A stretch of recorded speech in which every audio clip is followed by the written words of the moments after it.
Wala namang partikular na hinahanap si Stephen sa bago niyang malilipatan sa probinsya.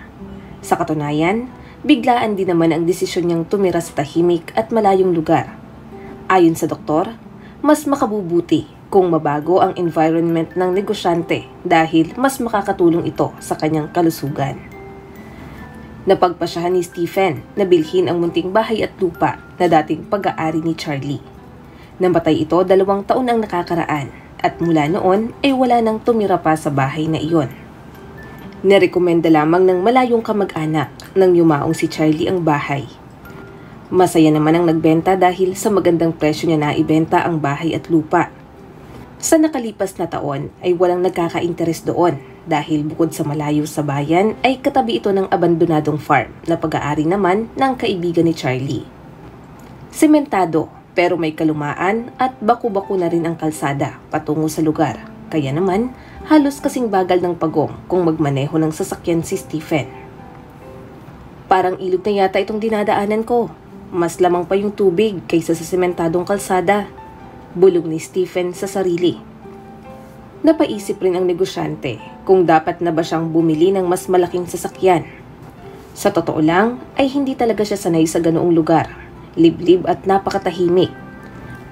Palibhasa'y laki sa syudad kaya malaki rin ang adjustment na kailangan niyang gawin. Bawat lugar na kanyang madadaanan ay parang bagong milestone sa kanyang buhay. Buti na lang at hindi gaanong malakas ang ulan. Kung nagkataon ay baka di na nakaahon yung kotse ko. Muling bulong ni Stephen sa kanyang sarili nang matanaw na ang tangke ng tubig at ang bakod na kinakalawang. Sa wakas, nakarating din. Wika ni Stephen pagkalabas ng kotse. Tamang-tama dahil tumila na rin ang ulan. Pinagmasdan niya muna ang paligid bago marahang naglakad patungo sa lumang bahay. Pagbukas niya ng pinto ay medyo nagulat siya dahil hindi niya inaasahan na maliwalas ang loob noon kahit pa ilang taon nang walang nakatira. Sa isip-isip niya ay mukha namang komportable. Magaan ang pakiramdam niya habang naglalakad. Wala rin siyang nararamdamang takot o anumang masamang enerhiya. Hindi tulad ng mga nakikita niya sa palabas na nakakatakot, lalo na't patay na ang dating may-ari noon. Malinis ang loob ng bahay at nasa maayos rin ang mga gamit. May kaunting alikabok lamang sa mga bintana, pero normal lamang iyon lalo na't wala namang nakatira. Isa-isang tiningnan ni Stephen ang mga kwarto habang iniisip kung ano ba ang mga dapat niyang ipaayos roon. Ilang sandali pa ay naupo siya sa sala habang pinagmamasdan ang tanawin sa labas. Muli niyang binalikan ang mga alaala noong siya ay bata pa. Si Stephen ang kaisa-isang anak na lalaki sa kanilang pamilya, kaya naman palaging nasa kanyang atensyon. Tuwing bakasyon, binibisita niya ang kanyang lola na nakatira sa tabing ilog. Doon ay malaya si Stephen na nakakapangisda, nakakapaglangoy at nakakapagbisikleta rin tuwing hapon. Mahilig din siyang kumuha ng mga larawan, lalo na ng magagandang tanawin. Nagpatuloy ito hanggang sa nag-aral siya sa kolehiyo. Dahil naging abala na si Stephen sa school activities, kaya nawala na rin siya ng oras na bumisita pa sa kanyang lola tuwing bakasyon. Pero minsan, sinisikap niya namang makauwi, tumawag o magpadala ng regalo, lalo na kung may okasyon. Ngunit, sa kasamang palad, hindi naging maganda ang sitwasyon ng buhay ni Stephen. Noong nakaraang taon lamang ay iniwan siya ng kanyang asawa matapos makahanap ng mas mayaman at mas matagumpay na negosyante na talaga namang mas lamang ng milyon-milyon kumpara sa kanyang kayamanan. Ang pinakamasakit sa lahat ay kilala ni Stephen ng personal ang lalaking ipinalit sa kanya, kaya talagang pakiramdam niya ay pinagtaksilan siya ng buong mundo. Hindi niya lubos akalain na ang taong itinuring niyang kaibigan at parang tunay na kapatid ang magtatraidor sa kanya. Noon pa man ay may kutob na talaga si Stephen na hindi talaga siya mahal ng kanyang asawa. Tanging ang pera lamang ang habol nito sa kanya. Subalit, noong iniwan siya ni Noemi para sa ibang lalaki, ay mas malaki ang naging epekto nito sa kanya.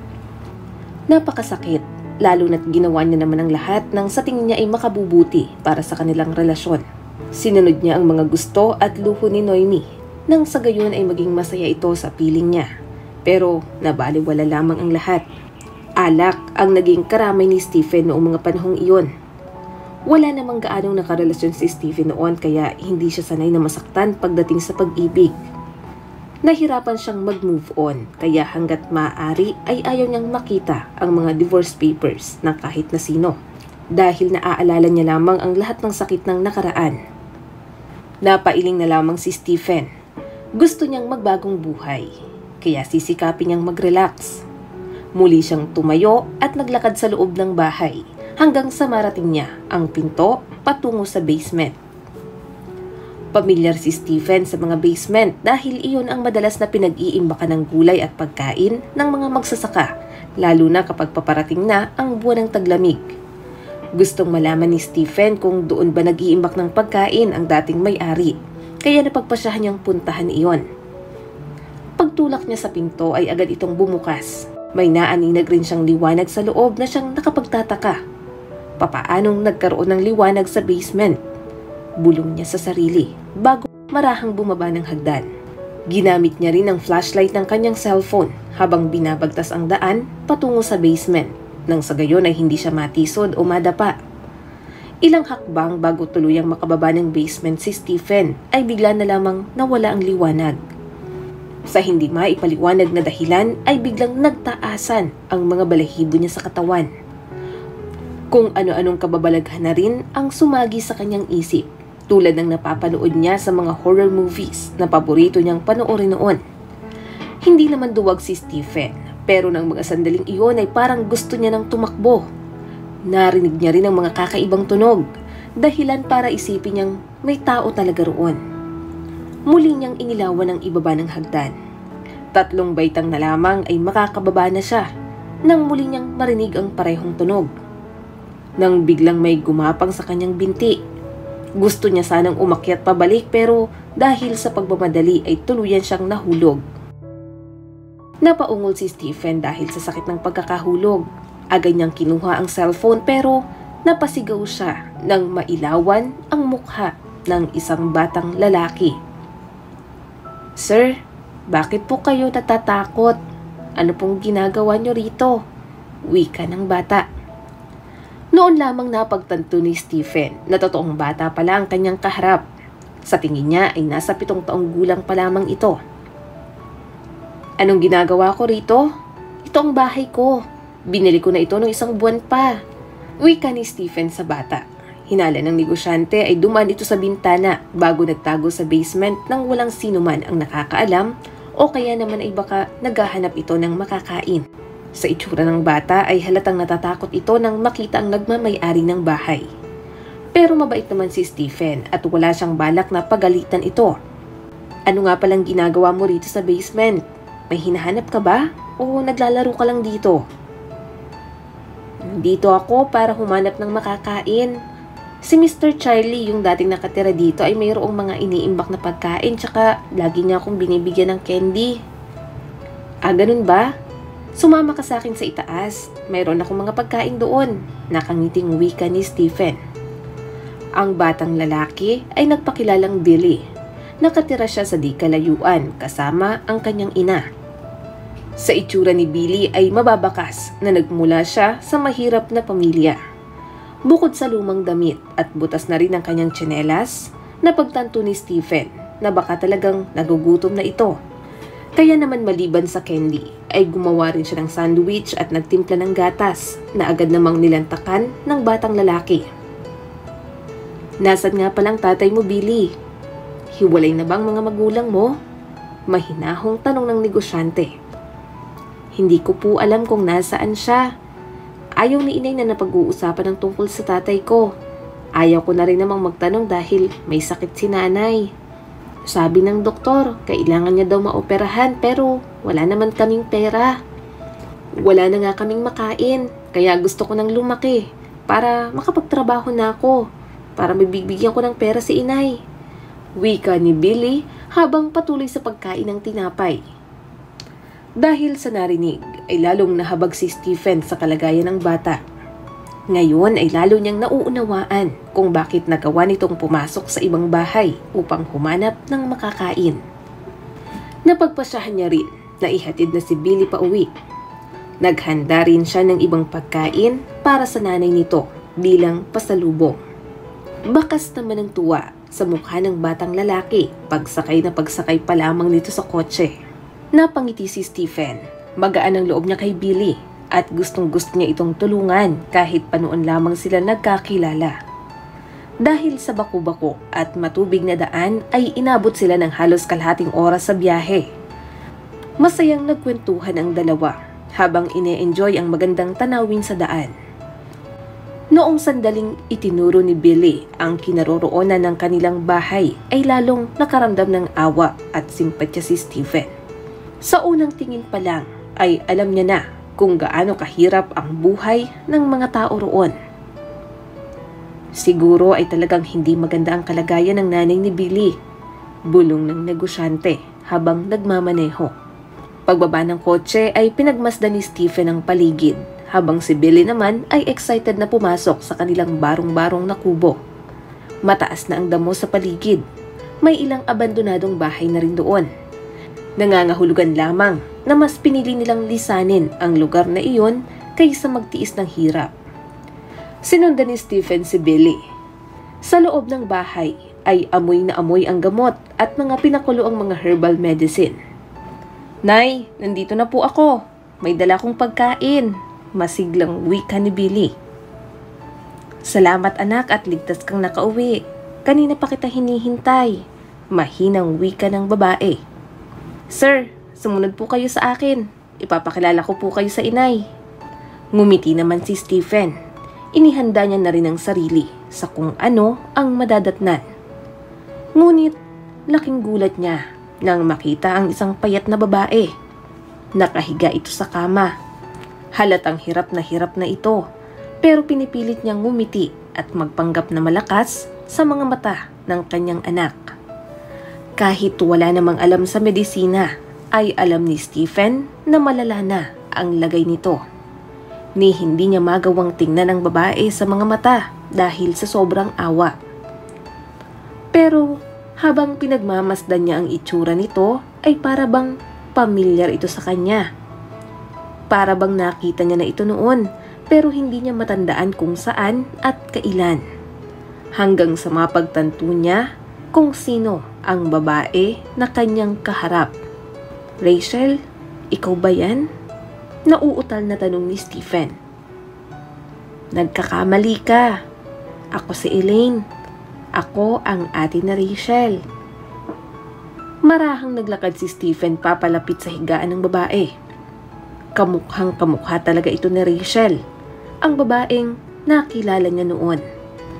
Para bang nag-flashback ang lahat ng kanyang mga alaala noong siya ay 22 taong gulang pa lamang. Talaga nga namang puno ng sorpresa ang ating buhay. Sino ba naman ang mag-aakala na titirik sa daan ang kotse ni Stephen sa gitna ng malakas na ulan? Pauwi na siya noon galing sa bahay ng kanyang lola. Dahil sa lakas ng ulan ay wala siyang magawa kung hindi ang maghintay sana ng darating na tulong.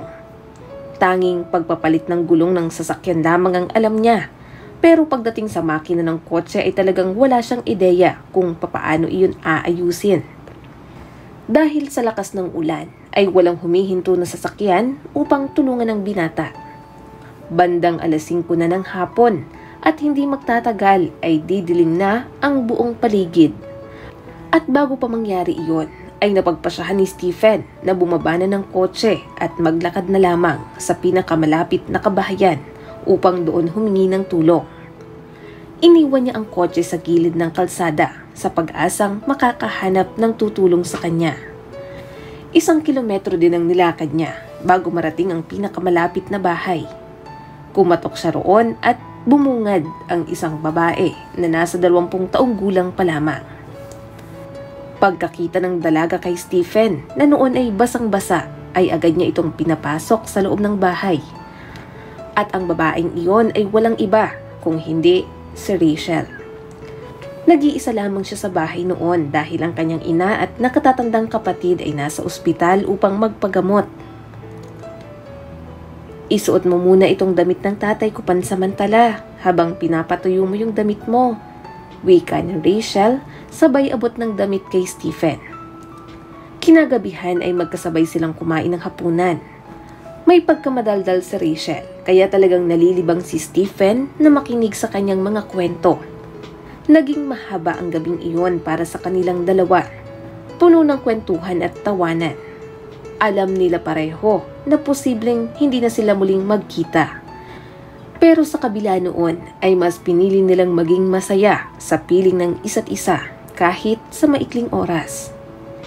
Kinabukasan ay naayos na rin ang kotse ni Stephen at nangako siya kay Rachel na muling babalik. Tinupad naman ito ng binata, pero noong balikan niya ang bahay ni Rachel makalipas ang ilang buwan ay wala na ito roon.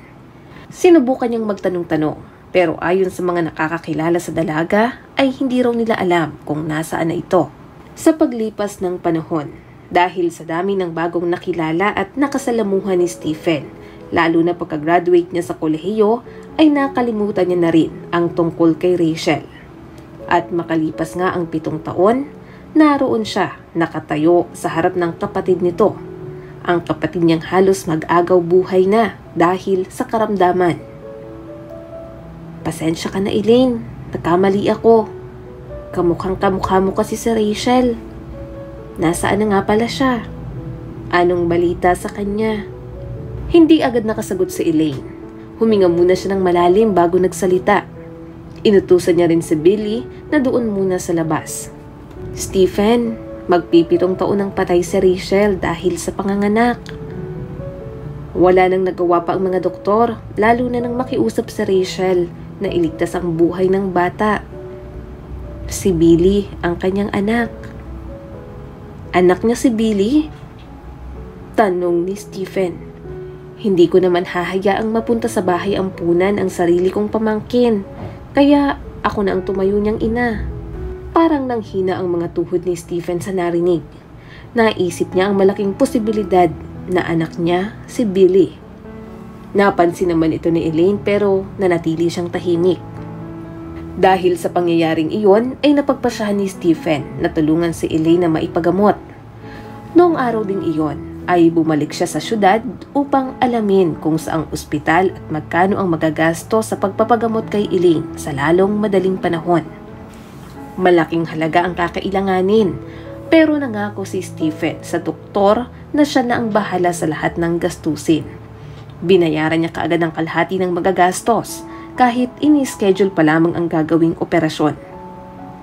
Ikinagulat ni Elaine nang malaman na siya ay maooperahan kaagad. Hindi niya alam kung papaanong pasasalamatan si Stephen. Wala nang nagawa pa ang negosyante kung hindi ang ipagtapat ang buong katotohanan na siya ang tatay ni Billy. Humingi siya ng tawad kay Elaine dahil sa kapabayaan na nagawa niya noon. Kung alam lang sana niya na nagbunga ang ginawa nila ni Rachel noon, ay baka buhay pa ito ngayon. Sana ay hindi ito namatay sa panganganak. "Stephen, huwag mong sisihin ang iyong sarili. Alam mo, kahit hindi kita kilala noon, nakangiti si Rachel sa tuwing inilalarawan niya ang itsura mo. At noong bumalik ka para hanapin siya ay alam kong totoo ang sinasabi mo. Doon nga kami nakatira dati, pero dahil sa sakit ko ay napilitan kaming magrenta ng apartment malapit sa ospital para doon kami magsama-sama. At yung barong-barong na tinitirahan namin ay dating bahay ng aming tiyahin na pumanaw na rin. Ipangako mo sa akin, Stephen, na ano man ang mangyari sa akin ay ikaw na ang bahala kay Billy." "Pangako, Elaine. Mamahalin ko siya at palalakihin ko ng mabuting tao. Pero gusto ko sana ay magkakasama tayo, kaya sikapin mong makasurvive." Naluluhang wika ni Stephen. Naging matagumpay naman ang operasyon ni Elaine. Ilang buwan na rin siya bago unti-unting nakarecover. At sa panahong iyon ay doon muna sila tumira sa bahay ni Stephen sa syudad. Noong una ay nagsama sila sa iisang bubong bilang magkaibigan. May respeto sila sa isa't isa. Mas iniisip rin nila ang kapakanan ni Billy. Pero makalipas ang 1 taon ay napagpasyahan nilang magpakasal. Na-realize ni Stephen na napamahal na siya kay Elaine. At ganoon rin naman si Elaine sa kanya.